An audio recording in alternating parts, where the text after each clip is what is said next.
Shalom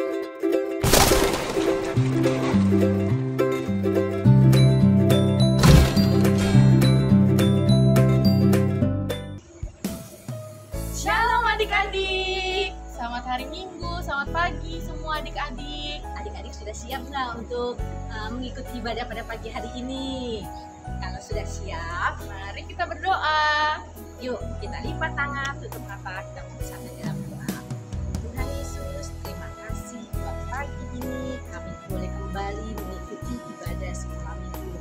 Tuhan tolong ibadah ini dari awal, pertengahan hingga sampai pada akhirnya. Terima kasih Tuhan Yesus, di dalam nama Tuhan Yesus Kristus kami sudah berdoa dan mengucap syukur. Haleluya. Amin.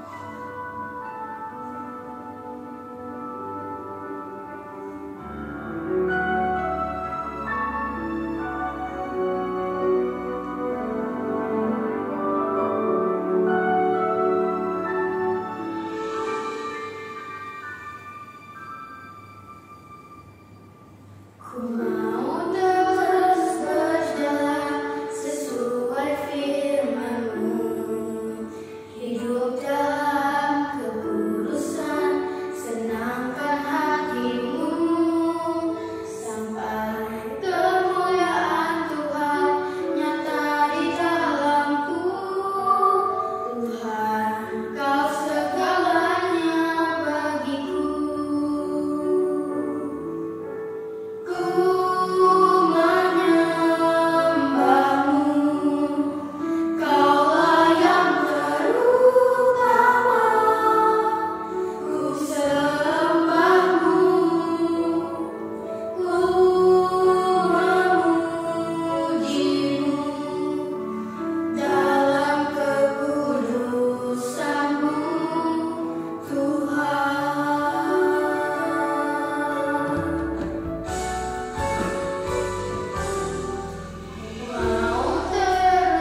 adik-adik AGNK, apa kabar kalian pada hari ini? Kakak dan seluruh kakak-kakak guru AGNK mendoakan keadaan kalian dalam keadaan baik, sehat, dan juga diberkati oleh Tuhan Yesus. Adik-adik, kakak mendorong dan mengajak adik-adik untuk setialah membaca firman Tuhan, memuji Tuhan, dan selalulah berdoa senantiasa.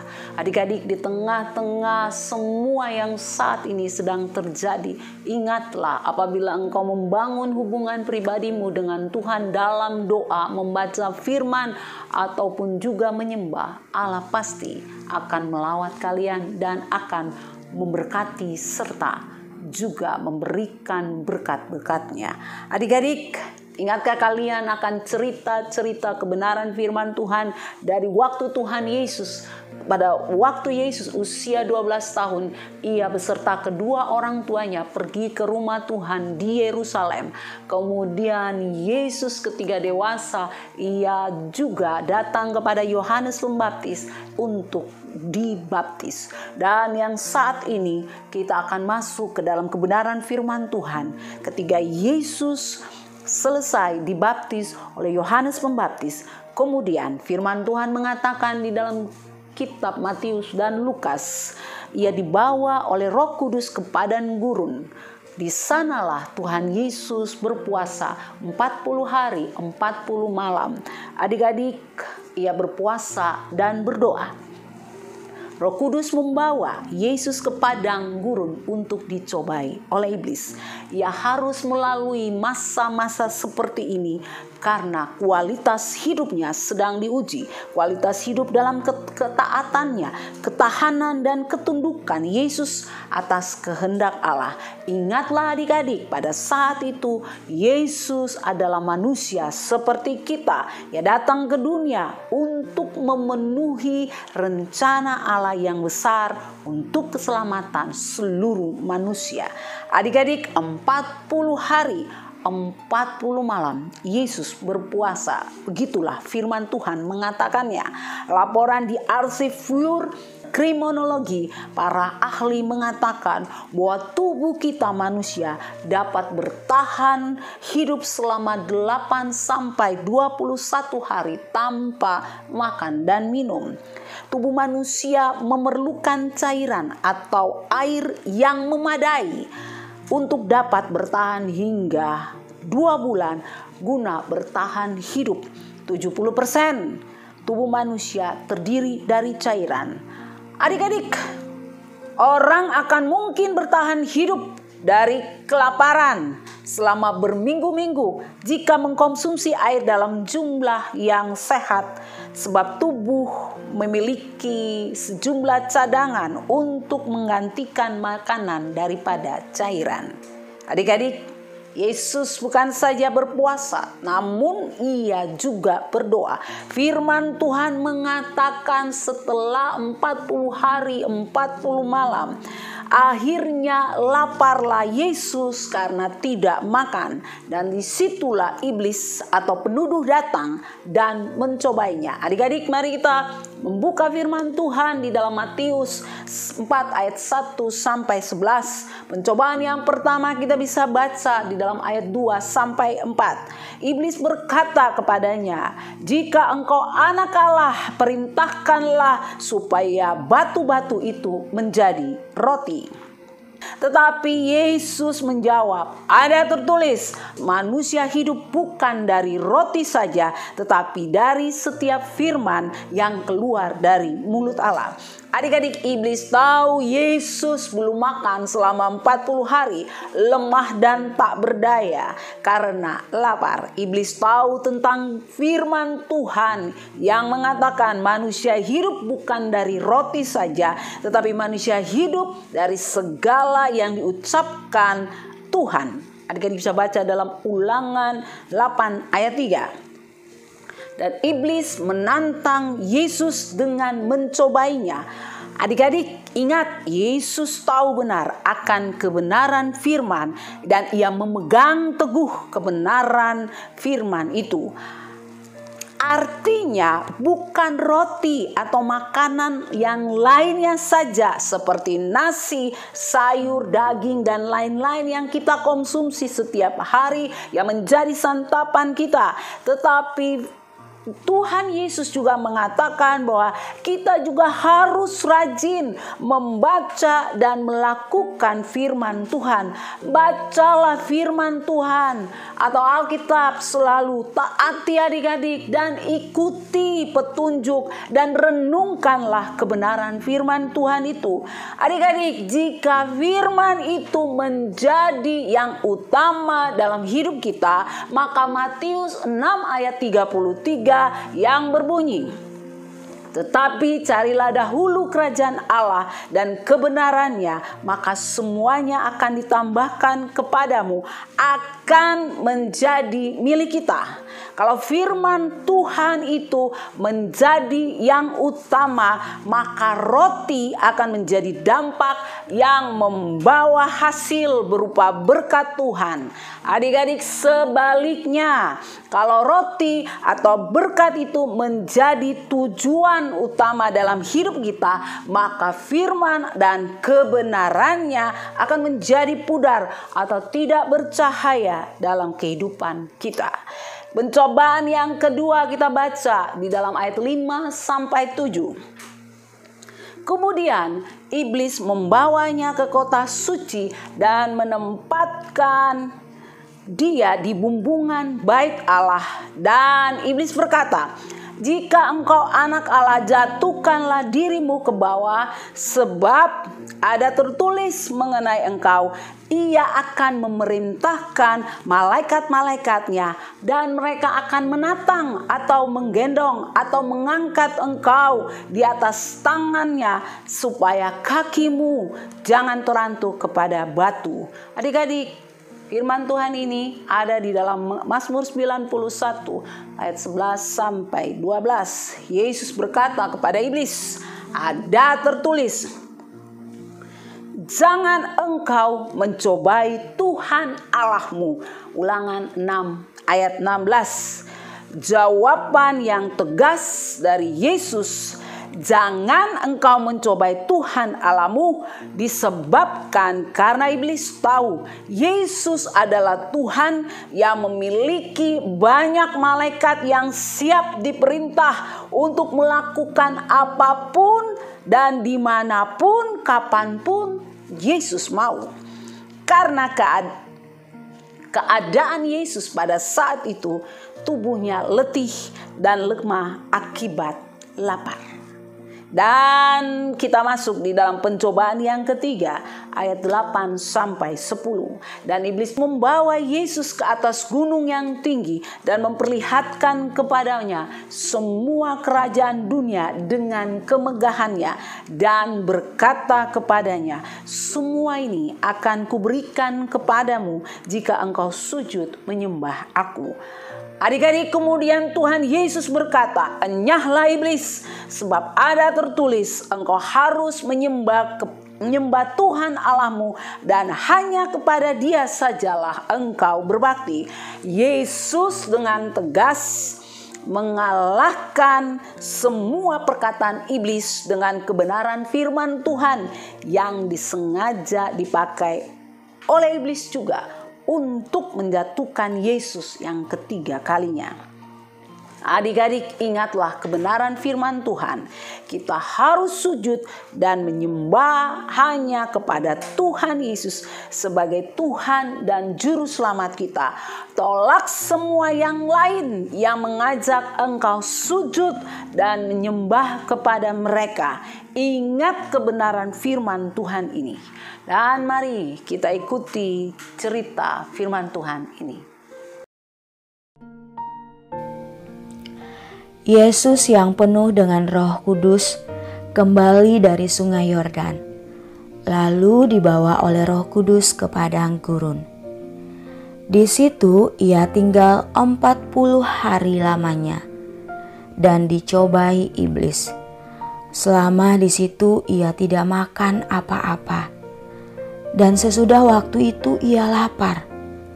Lalu berkatalah iblis kepadanya, Jika engkau anak Allah, suruhlah batu itu menjadi roti. Jawab Yesus kepadanya, Ada tertulis, manusia hidup bukan dari roti saja. Kemudian ia membawa Yesus ke suatu tempat yang tinggi dan dalam sekejap mata ia memperlihatkan kepadanya semua kerajaan dunia. Kata iblis kepadanya, Segala kuasa itu serta kemuliaannya akan kuberikan kepadamu, sebab semuanya itu telah diserahkan kepadaku, dan aku memberikannya kepada siapa saja yang ku kehendaki. Jadi jika engkau menyembah aku, seluruhnya itu akan menjadi milikmu. Tetapi Yesus berkata kepadanya, Ada tertulis, engkau harus menyembah Tuhan Allahmu, dan hanya kepada Dia sajalah engkau berbakti. Kemudian ia membawa Yesus ke Yerusalem dan menempatkan dia di bubungan bait Allah. Lalu berkata kepadanya, Jika engkau anak Allah, jatuhkanlah dirimu dari sini ke bawah, sebab ada tertulis mengenai engkau, Ia akan memerintahkan malaikat-malaikatnya untuk melindungi engkau, dan mereka akan menantang engkau di atas tangannya, supaya kakimu jangan terangkuk batu. Yesus menjawab, katanya, Ada firman, jangan engkau mencobai Tuhan Allahmu. Sesudah iblis mengakhiri semua pencobaan itu, ia mundur daripadanya dan menunggu waktu yang baik.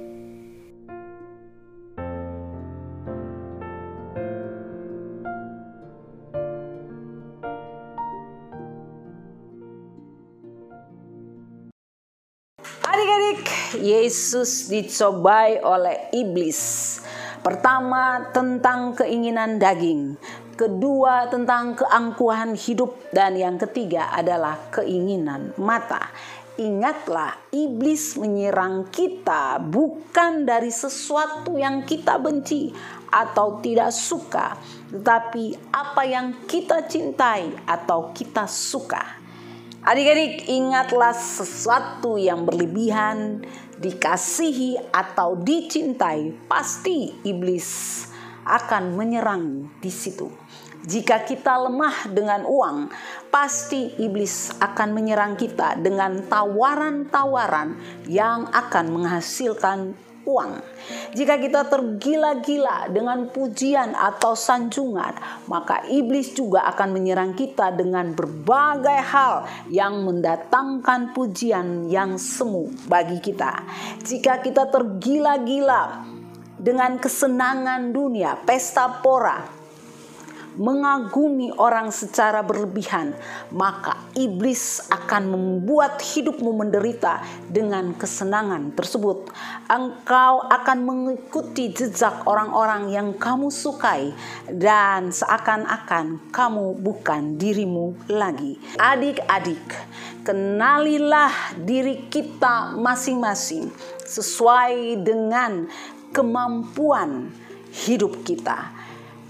Yesus menang telak dan mutlak terhadap iblis. Dan firman Tuhan mengatakan, lalu iblis meninggalkan Yesus. Lihatlah, malaikat-malaikatnya datang melayani dia. Yesus membuktikan bahwa dalam rupa dan keberadaannya sebagai manusia, ia sanggup mengatasi pencobaan. Ia tahu dan merasakan pencobaan yang ada dalam dunia ini atas hidup kita manusia, karena ia sendiri telah dicobai oleh iblis dan menang atas pencobaan ini. Adik-adik, ingatlah, apapun pencobaan yang kita alami, adalah pencobaan yang biasa, yang tidak melebihi kekuatan manusia, sebab Allah setia, dan karena itu Ia tidak akan membiarkan kamu dicobai melampaui kekuatanmu. Pada waktu kamu dicobai, Ia akan memberikan kepadamu jalan keluar sehingga kamu dapat menanggungnya. 1 Korintus 10 ayat 13. Ingatlah, Tuhan Yesus telah mengalaminya. Ia setia dan akan menolong kita apabila kita sungguh-sungguh hidup mentaati dan melakukan perintah-perintah kebenaran-kebenaran dalam firman Tuhan. Mari kita menang bersama Tuhan. Serahkanlah hidupmu sungguh-sungguh kepadanya, maka Ia akan memelihara kamu, maka Ia akan memberkati hidupmu. Adik-adik, tidak ada yang dapat membuat kita terpisah dari kasih Kristus apabila engkau dan kakak sungguh-sungguh hidup dalam takut akan Tuhan. Dan marilah kita berdoa, kita meminta pertolongan Tuhan sehingga hidup kita dapat terus berjalan dan mentaati dan melakukan kebenaran-kebenaran firman Tuhan. Mari kita berdoa. Tuhan Yesus, terima kasih karena kebenaran-kebenaran firman yang ada, yang kami baca, sungguh sangat menguatkan kami. Engkau telah melewati pencobaan di padang gurun dan firman Tuhan mengatakan bahwa Engkau menang. Bapa, terima kasih karena kami punya Tuhan yang dahsyat dan ajaib. Terima kasih karena kemenangan itu membawa dampak yang besar bagi kehidupan kami dalam mengikuti Engkau. Tuhan, tolonglah kami saat ini apabila pada saat ini di antara kami ada yang terikat dengan pencobaan-pencobaan yang terjadi di dalam hidupnya. Di dalam nama Yesus, pencobaan-pencobaan keinginan mata, keinginan daging maupun Tuhan, keinginan-keinginan untuk menjadi kaya ataupun menjadi sesuatu yang tidak sesuai dengan kehendak Tuhan.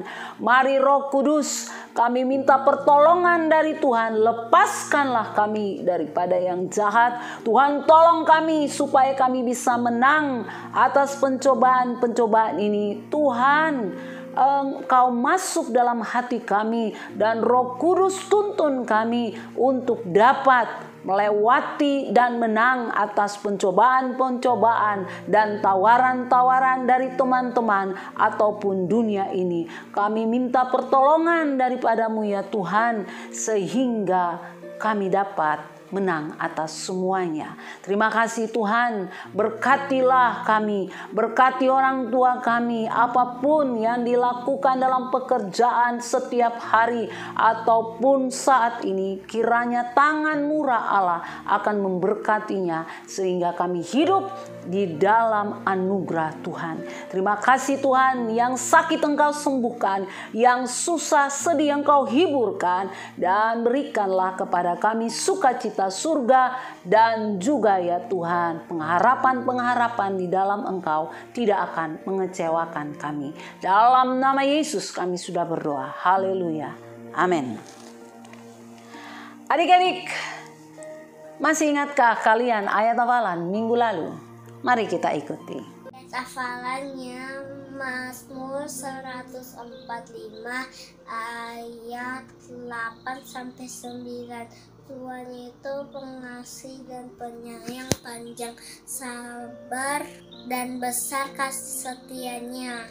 Tuhan itu baik dan penuh rahmat pada segala yang dijadikannya.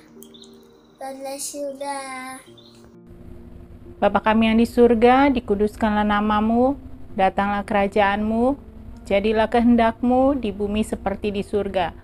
Berikanlah kami pada hari ini makanan kami yang secukupnya, dan ampunilah kami akan kesalahan kami, seperti kami juga telah mengampuni orang yang bersalah kepada kami.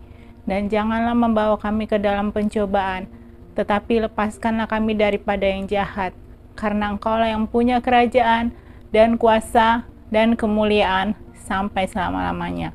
Amin.